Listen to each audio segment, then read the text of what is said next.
ಕನ್ನಡ ನಾನು ನಾಗೇಂದ್ರ ಬಾಬು. ರಾಜ್ಯದಲ್ಲಿ celebrities versus politics ಅನ್ನುವ ವಿಚಾರ ಸಾಕಷ್ಟು ಸದ್ದು ಮಾಡ್ತಾ ಇದೆ. ಡಿಸಿಎಂ ಡಿಕೆ ಶಿವಕುಮಾರ್ ಅವರು ಕೊಟ್ಟಂತ ಹೇಳಿಕೆ, ಮುಂದುವರೆದ ಭಾಗವಾಗಿ ಗಾಣಿಗ ರವಿ ಅವರು ಕೊಟ್ಟಂತ ಹೇಳಿಕೆ, ಅದಾದ ಬಳಿಕ ಅದಕ್ಕೆ ಸೆಲೆಬ್ರಿಟೀಸ್ ಕೊಡ್ತಾ ಇರುವಂತಹ ಒಂದು ಉತ್ತರ, ಎಲ್ಲ ಒಂದು ಕಡೆ ಯಾರು ಸುಳ್ಳು ಹೇಳ್ತಿದ್ದಾರೆ, ಯಾರು ಸತ್ಯವನ್ನ ನುಡಿಯುತ್ತಿದ್ದಾರೆ ಅನ್ನೋದೇ ಈಗ ಯಕ್ಷ ಪ್ರಶ್ನೆ ಆಗಿದೆ. ಫಿಲಂ ಫೆಸ್ಟಿವಲ್ಗೆ ಸುದೀಪ್ ಅವರಿಗೆ ಆಹ್ವಾನ ಇರಲಿಲ್ಲ. ಈ ಅಧ್ವಾನಕ್ಕೆ ಸಾಧು ಕೋಕಿಲ ಅವರು ಕಾರಣನ? ರಿಪಬ್ಲಿಕ್ಗೆ ಚಕ್ರವರ್ತಿ ಚಂದ್ರಚೂಡ್ ಸ್ಫೋಟಕ ಹೇಳಿಕೆಯನ್ನ ಕೊಟ್ಟಿದ್ದಾರೆ.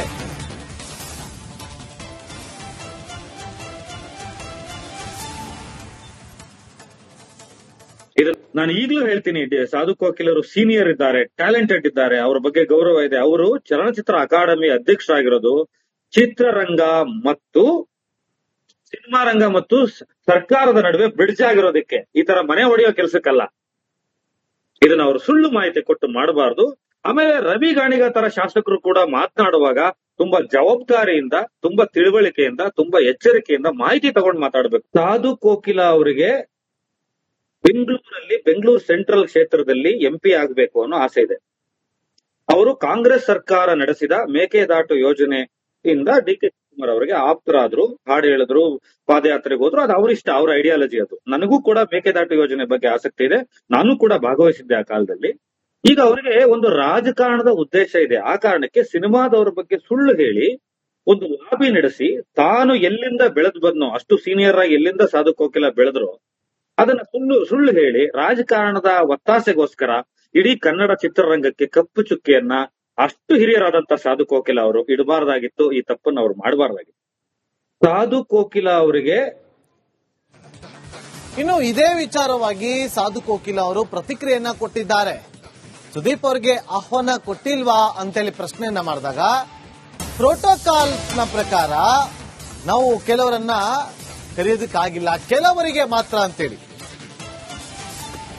ಪ್ರೋಟೋಕಾಲ್ ಸಮಸ್ಯೆಯಿಂದ ಆಹ್ವಾನವನ್ನ ನೀಡಿಲ್ಲ ಕೆಲವರಿಗೆ. ಚಲನಚಿತ್ರ ಅಕಾಡೆಮಿ ಅಧ್ಯಕ್ಷ ಸಾಧು ಕೋಕಿಲ ಅವರು ಪ್ರತಿಕ್ರಿಯೆಯನ್ನ ಕೊಟ್ಟಿದ್ದಾರೆ. ದೊಡ್ಡ ದೊಡ್ಡ ಕಲಾವಿದರು ಬಂದಾಗ ಸಮಸ್ಯೆ ಆಗುತ್ತೆ, ಈ ಕಾರಣದಿಂದ ಕೆಲವರಿಗೆ ಆಹ್ವಾನ ತಪ್ಪಿರಬಹುದು. ಈಗಂತ ಬೆಂಗಳೂರಲ್ಲಿ ಸಾಧು ಕೋಕಿಲ ಅವರು ಸ್ಪಷ್ಟನೆ ಕೊಟ್ಟಿದ್ದಾರೆ. ಈಗ ದೊಡ್ಡ ದೊಡ್ಡ ಕಲಾವಿದರು ಬಂದಾಗ ಪ್ರೋಟೋಕಾಲ್ ಪ್ರಾಬ್ಲಮ್ ಆಗುತ್ತೆ. ಈಗ ಸುದೀಪ್ ಸರೇ ಬಂದ್ರು, ದರ್ಶನ್ ಸರೇ ಬಂದ್ರು ಅಲ್ವಾ, ಯಶ್ ಅವರೇ ಬಂದ್ರು ಅನ್ಕೊಳ್ಳಿ, ಅವ್ರನ್ನೆಲ್ಲ ಹೆಂಗೆ ಮೇಂಟೈನ್ ಮಾಡಬೇಕಲ್ಲ. ಅಲ್ಲಿ ಅದು ವಿಧಾನಸೌಧ ಮುಂದೆ ಇರೋದು ಪ್ರೋಟೋಕಾಲ್. ಸಿಎಂ ಅವ್ರು ಬರೋ ತನಕ ಆಕ್ಚುಲಿ ಯಾರನ್ನು ಸರಿಯಾಗಿ ಒಳಗೆ ಬರೋದಕ್ಕೆ ಕಷ್ಟ ಆಗ್ಬಹುದು ಕೂಡ. ಬಟ್ ನೀವು ಇದನ್ನ ಡಿಸಿಎಂ ಅವರಿಗೆ ನೀವು ಇದನ್ನ ಗಮನಕ್ಕೆ ತರಬೇಕಾಗಿತ್ತಲ್ವಾ? ಯಾವ್ದು ಕಲಾವಿದರು ಬರಲ್ಲ ಈಗ ಅವರೆಲ್ಲ ಬಂದಿದ್ರಾ? ಆದ್ರೆ ನೀವು ಇದನ್ನ ಈ ತರ ಯಾವಾಗ ಪ್ರಾಬ್ಲಮ್ ಆಗುತ್ತೆ, ಪ್ರೋಟೋಕಾಲ್ ಇರುತ್ತೆ ಅನ್ನೋದನ್ನ ಡಿಸಿಎಂ ಅವರಿಗೆ ಯಾವಾಗ ನೀವು ಪ್ರೋಟೋಕಾಲ್ ಇದೆ, ಆಕ್ಟರ್ಸ್ ಯಾರು ಬಂದಿಲ್ಲ ಅಂತ ಹೇಳಿದಿರಾ? ಪ್ರೋಟೋಕಾಲ್ ನಾನು ಹೇಳಿದ್ದೀನ ಕರಿಯಕ್ಕಾಗಿಲ್ಲ ಅಂತ ನಾನು ಹೇಳಿದ್ದೀನ? ಕರೆದಿದೀವಿ, ಜನರೆಲ್ಲ ಕರಿತೀವಿ. ನಿಮಿಷ ನಾ ಹೇಳಿದಂಗೆ ಕೇಳಿಸ್ಕೊಳ್ಳಿ. ನೀವೇನೇನೋ ತಿರ್ಗ್ಸಕ್ಕೆಲ್ಲ ಹೇಳ್ತೀವಿ. ಎಲ್ರಿಗೂ ನಾವು ಪೋಸ್ಟಲ್ಲಿ ಕಳಿಸ್ತೀವಿ. ಪರ್ಸನಲ್ ಆಗಿ ಕರಿಬೇಕು ಅಂದ್ರೆ ಅವ್ರನ್ನ ಒಬ್ಬರನ್ನೇ ಕರೆದಿರೋದು. ಪರ್ಸನಲ್ ಯಾರು ಸ್ಟೇಜ್ ಮೇಲೆ ಯಾರು ಇರ್ತಾರೋ ಅವ್ರನ್ನ ಪರ್ಟಿಕ್ಯುಲರ್ ಕರೀಲೇಬೇಕು ನಾವು. ಅದನ್ನ ಯಾರು ಕರೆದಿದ್ದೀವಿ? ನಮ್ ಗೆಸ್ಟ್ ಯಾರು ಅನ್ಕೊಂಡಿದ್ವಿ? ಡಾಕ್ಟರ್ ಶಿವರಾಜ್ ಕುಮಾರ್ ಅವ್ರನ್ನ ವೇದಿಕೆ ಮೇಲೆ ಕರೀಲೇಬೇಕು. ಅವ್ರು ನಮ್ಮ ಗೆಸ್ಟ್, ಅವ್ರಿಗೆ ಪರ್ಟಿಕ್ಯುಲರ್ ನಾವು ಕರಿತೀವಿ. ಮಿಕ್ಕಿದವ್ರಿಗೆಲ್ಲ ಪೋಸ್ಟಲ್ಲಿ ಹೋಗಿರುತ್ತೆ, ಕೆಲವರಿಗೆ ಹೇಳಿರ್ತೀವಿ, ಕೆಲವರಿಗೆ ಮಾತಾಡಿರ್ತೀವಿ, ಕೆಲವರಿಗೆ ನಾನು ಹೋಗಿ ಕೊಟ್ಟಿರ್ತೀನಿ. ಇನ್ನು ಕನ್ಫ್ಯೂಷನ್. ಈಗ ಡಿ ಕೆ ಶಿವಕುಮಾರ್ ಸಾರು ಇಂಥವರೇ ಬಂದಿಲ್ಲ ಅಂತ ಕನ್ನಡ ನಾನು ನಾಗೇಂದ್ರ ಬಾಬು. ರಾಜ್ಯದಲ್ಲಿ ಸೆಲೆಬ್ರಿಟೀಸ್ ವರ್ಸಸ್ ಪಾಲಿಟಿಕ್ಸ್ ಅನ್ನುವ ವಿಚಾರ ಸಾಕಷ್ಟು ಸದ್ದು ಮಾಡ್ತಾ ಇದೆ.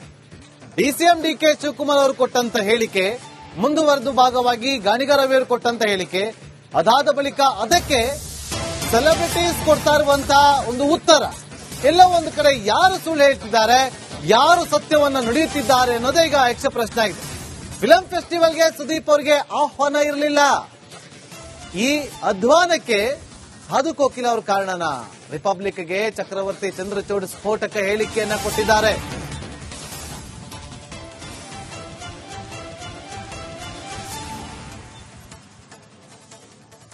ನಾನು ಈಗಲೂ ಹೇಳ್ತೀನಿ, ಸಾಧು ಕೋಕಿಲರು ಸೀನಿಯರ್ ಇದ್ದಾರೆ, ಟ್ಯಾಲೆಂಟೆಡ್ ಇದ್ದಾರೆ, ಅವರ ಬಗ್ಗೆ ಗೌರವ ಇದೆ. ಅವರು ಚಲನಚಿತ್ರ ಅಕಾಡೆಮಿ ಅಧ್ಯಕ್ಷರಾಗಿರೋದು ಚಿತ್ರರಂಗ ಮತ್ತು ಸಿನಿಮಾ ರಂಗ ಮತ್ತು ಸರ್ಕಾರದ ನಡುವೆ ಬ್ರಿಡ್ಜ್ ಆಗಿರೋದಕ್ಕೆ, ಈ ತರ ಮನೆ ಹೊಡೆಯೋ ಕೆಲಸಕ್ಕಲ್ಲ. ಇದನ್ನ ಅವರು ಸುಳ್ಳು ಮಾಹಿತಿ ಕೊಟ್ಟು ಮಾಡಬಾರ್ದು. ಆಮೇಲೆ ರವಿ ಗಾಣಿಗ ತರ ಶಾಸಕರು ಕೂಡ ಮಾತನಾಡುವಾಗ ತುಂಬಾ ಜವಾಬ್ದಾರಿಯಿಂದ, ತುಂಬಾ ತಿಳುವಳಿಕೆಯಿಂದ, ತುಂಬಾ ಎಚ್ಚರಿಕೆಯಿಂದ ಮಾಹಿತಿ ತಗೊಂಡು ಮಾತಾಡ್ಬೇಕು. ಸಾಧು ಕೋಕಿಲ ಅವರಿಗೆ ಬೆಂಗಳೂರು ಸೆಂಟ್ರಲ್ ಕ್ಷೇತ್ರದಲ್ಲಿ MP ಆಗ್ಬೇಕು ಅನ್ನೋ ಆಸೆ ಇದೆ. ಅವರು ಕಾಂಗ್ರೆಸ್ ಸರ್ಕಾರ ನಡೆಸಿದ ಮೇಕೆದಾಟು ಯೋಜನೆಯಿಂದ DK ಶಿವಕುಮಾರ್ ಅವರಿಗೆ ಆಪ್ತರಾದ್ರು, ಹಾಡು ಹೇಳಿದ್ರು, ಪಾದಯಾತ್ರೆಗೆ ಹೋದ್ರು. ಅದು ಅವರಿಷ್ಟ, ಅವ್ರ ಐಡಿಯಾಲಜಿ ಅದು. ನನಗೂ ಕೂಡ ಮೇಕೆದಾಟು ಯೋಜನೆ ಬಗ್ಗೆ ಆಸಕ್ತಿ ಇದೆ, ನಾನು ಕೂಡ ಭಾಗವಹಿಸಿದ್ದೆ ಆ ಕಾಲದಲ್ಲಿ. ಈಗ ಅವರಿಗೆ ಒಂದು ರಾಜಕಾರಣದ ಉದ್ದೇಶ ಇದೆ. ಆ ಕಾರಣಕ್ಕೆ ಸಿನಿಮಾದವರ ಬಗ್ಗೆ ಸುಳ್ಳು ಹೇಳಿ ಒಂದು ಲಾಬಿ ನಡೆಸಿ, ತಾನು ಎಲ್ಲಿಂದ ಬೆಳೆದು ಬಂದ್ನೋ, ಅಷ್ಟು ಸೀನಿಯರ್ ಆಗಿ ಎಲ್ಲಿಂದ ಸಾಧು ಕೋಕಿಲ ಬೆಳೆದ್ರು, ಅದನ್ನ ಸುಳ್ಳು ಹೇಳಿ ರಾಜಕಾರಣದ ಒತ್ತಾಸೆಗೋಸ್ಕರ ಇಡೀ ಕನ್ನಡ ಚಿತ್ರರಂಗಕ್ಕೆ ಕಪ್ಪು ಚುಕ್ಕಿಯನ್ನ ಅಷ್ಟು ಹಿರಿಯರಾದಂತ ಸಾಧು ಕೋಕಿಲ ಅವರು ಇಡಬಾರ್ದಾಗಿತ್ತು. ಈ ತಪ್ಪನ್ನು ಅವರು ಮಾಡಬಾರ್ದಾಗಿತ್ತು. ಸಾಧು ಕೋಕಿಲ ಅವರಿಗೆ ಇನ್ನು ಇದೇ ವಿಚಾರವಾಗಿ ಸಾಧು ಕೋಕಿಲ ಅವರು ಪ್ರತಿಕ್ರಿಯೆಯನ್ನ ಕೊಟ್ಟಿದ್ದಾರೆ. ಸುದೀಪ್ ಅವರಿಗೆ ಆಹ್ವಾನ ಕೊಟ್ಟಿಲ್ವಾ ಅಂತೇಳಿ ಪ್ರಶ್ನೆಯನ್ನ ಮಾಡಿದಾಗ, ಪ್ರೋಟೋಕಾಲ್ ನ ಪ್ರಕಾರ ನಾವು ಕೆಲವರನ್ನ ಕರೆಯೋದಕ್ಕಾಗಿಲ್ಲ, ಕೆಲವರಿಗೆ ಮಾತ್ರ ಅಂತೇಳಿ. ಪ್ರೋಟೋಕಾಲ್ ಸಮಸ್ಯೆಯಿಂದ ಆಹ್ವಾನವನ್ನ ನೀಡಿಲ್ಲ ಕೆಲವರಿಗೆ. ಚಲನಚಿತ್ರ ಅಕಾಡೆಮಿ ಅಧ್ಯಕ್ಷ ಸಾಧು ಕೋಕಿಲ ಅವರು ಪ್ರತಿಕ್ರಿಯೆಯನ್ನ ಕೊಟ್ಟಿದ್ದಾರೆ. ದೊಡ್ಡ ದೊಡ್ಡ ಕಲಾವಿದರು ಬಂದಾಗ ಸಮಸ್ಯೆ ಆಗುತ್ತೆ, ಈ ಕಾರಣದಿಂದ ಕೆಲವರಿಗೆ ಆಹ್ವಾನ ತಪ್ಪಿರಬಹುದು. ಈಗಂತ ಬೆಂಗಳೂರಲ್ಲಿ ಸಾಧು ಕೋಕಿಲ ಅವರು ಸ್ಪಷ್ಟನೆ ಕೊಟ್ಟಿದ್ದಾರೆ. ಈಗ ದೊಡ್ಡ ದೊಡ್ಡ ಕಲಾವಿದರು ಬಂದಾಗ ಪ್ರೋಟೋಕಾಲ್ ಪ್ರಾಬ್ಲಮ್ ಆಗುತ್ತೆ. ಈಗ ಸುದೀಪ್ ಸರೇ ಬಂದ್ರು, ದರ್ಶನ್ ಸರೇ ಬಂದ್ರು, ಅಲ್ವಾ, ಯಶ್ ಅವರೇ ಬಂದ್ರು ಅನ್ಕೊಳ್ಳಿ. ಅವ್ರನ್ನೆಲ್ಲ ಹೆಂಗೆ ಮೇಂಟೈನ್ ಮಾಡಬೇಕಲ್ಲ. ಅಲ್ಲಿ ಅದು ವಿಧಾನಸೌಧ ಮುಂದೆ ಇರೋದು ಪ್ರೋಟೋಕಾಲ್. CM ಅವರು ಬರೋ ತನಕ ಆಕ್ಚುಲಿ ಯಾರನ್ನು ಸರಿಯಾಗಿ ಒಳಗೆ ಬರೋದಕ್ಕೆ ಕಷ್ಟ ಆಗ್ಬಹುದು ಕೂಡ.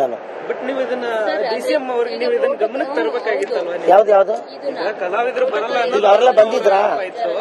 ಆದ್ರೆ ನೀವು ಇದನ್ನ ಈ ತರ ಯಾವಾಗ ಪ್ರಾಬ್ಲಮ್ ಆಗುತ್ತೆ, ಪ್ರೋಟೋಕಾಲ್ ಇರುತ್ತೆ ಅನ್ನೋದನ್ನ DCM ಅವರಿಗೆ ಯಾವಾಗ ಮೊನ್ನೆ ಇವಾಗ ನೀವು ಪ್ರೋಟೋಕಾಲ್ ಇದೆ, ಆಕ್ಟರ್ಸ್ ಯಾರು ಬಂದಿಲ್ಲ ಅಂತ ಹೇಳಿದಿರಾ. ಪ್ರೋಟೋಕಾಲ್ ಇದೆ, ನಾನು ಹೇಳಿದ್ದೀನ? ಕರಿಯಕ್ಕಾಗಿಲ್ಲ ಅಂತ ನಾನು ಹೇಳಿದ್ದೀನ? ನೀವೀಗ ಹೇಳಿದ್ದದು ಹೇಳಿ. ಕರೆದಿದೀವಿ, ಜನರೆಲ್ಲ ಕರಿತೀವಿ. ಒಂದ್ ನಿಮಿಷ ನಾ ಹೇಳಿದಂಗೆ ಕೇಳಿಸ್ಕೊಳ್ಳಿ. ನೀವೇನೇನೋ ತಿರ್ಗ್ಸಕ್ಕೆಲ್ಲ ಹೇಳ್ತೀವಿ. ಎಲ್ರಿಗೂ ನಾವು ಪೋಸ್ಟಲ್ಲಿ ಕಳಿಸ್ತೀವಿ. ಪರ್ಸನಲ್ ಆಗಿ ಕರಿಬೇಕು ಅಂದ್ರೆ ಅವ್ರನ್ನ ಒಬ್ಬರನ್ನೇ ಕರೆದಿರೋದು. ಪರ್ಸನಲ್ ಯಾರು ಸ್ಟೇಜ್ ಮೇಲೆ ಯಾರು ಇರ್ತಾರೋ ಅವ್ರನ್ನ ಪರ್ಟಿಕ್ಯುಲರ್ ಕರೀಲೇಬೇಕು ನಾವು. ಅದನ್ನ ಯಾರು ಕರೆದಿದ್ದೀವಿ? ನಮ್ ಗೆಸ್ಟ್ ಯಾರು ಅನ್ಕೊಂಡಿದ್ವಿ? ಡಾಕ್ಟರ್ ಶಿವರಾಜ್ ಕುಮಾರ್ ಅವ್ರನ್ನ ವೇದಿಕೆ ಮೇಲೆ ಕರೀಲೇಬೇಕು. ಅವ್ರು ನಮ್ಮ ಗೆಸ್ಟ್, ಅವ್ರಿಗೆ ಪರ್ಟಿಕ್ಯುಲರ್ ನಾವು ಕರಿತೀವಿ. ಮಿಕ್ಕಿದವ್ರಿಗೆಲ್ಲ ಪರ್ಸನಲ್ ಹೋಗಿರುತ್ತೆ, ಕೆಲವರಿಗೆ ಹೇಳಿರ್ತೀವಿ, ಕೆಲವರಿಗೆ ಮಾತಾಡಿರ್ತೀವಿ, ಕೆಲವರಿಗೆ ನಾನು ಹೋಗಿ ಕೊಟ್ಟಿರ್ತೀವಿ. ಇನ್ನು ಕನ್ಫ್ಯೂಷನ್. ಈಗ DK ಶಿವಕುಮಾರ್ ಸಾರು ಇಂಥವರೇ ಬಂದಿಲ್ಲ ಅಂತ